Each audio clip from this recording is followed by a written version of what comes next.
Sometimes you need to take multiple objects and combine them into one. In this case, I have three pieces to this mouth, and I want to combine them together so I can more easily organize my scene, and I don't really have a good purpose for them to be separate, let's say. So in order to combine objects together, what you can do is you can select them. The main thing you have to keep in mind is they have to be the same type of object. In this case, we're only working with polygon objects, so that's really easy. But you wouldn't be able to, say, combine a curve object with a polygon object. So with my object selected, I'm going to come up to Mesh and go to Combine. And you'll see here, before I do that, we have three different polygon objects. And when I do Mesh Combine, they combine into a single polygon object.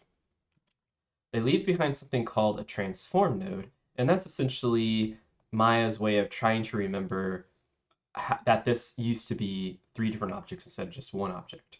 You got to be careful because you'll notice when I delete these, it'll actually mess up my geometry because they're still kind of tied together and they still have some kind of relationship. So if you want to get rid of that, you can go to Edit, Delete by Type, History with your geometry selected. Edit, Delete by Type, History, and it'll delete those transform nodes. And now we have all our mesh combined together into one. To separate our mesh, we can either select a very specific piece of our geometry. So let's go into face mode, and I'm going to select the tongue by double-clicking on it.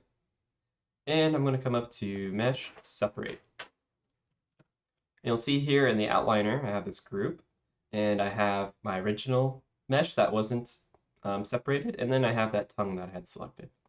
Let me Control Z back.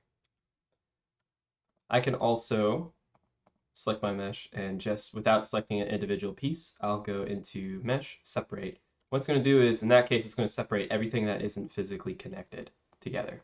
So in this case, these three pieces aren't touching or connecting anywhere through polygons. Like they're not actually connected through an edge, a vertex, or face.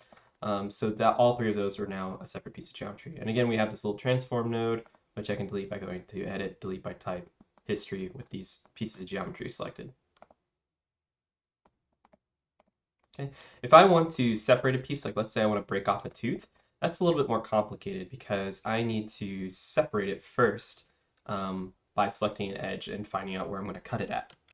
So what I'm going to do is I'm going to select the boundary or an edge that goes all the way through that's going to completely cut off a piece of geometry. So let's go ahead and I'm going to try selecting here, and this will take a little editing, I'm guessing.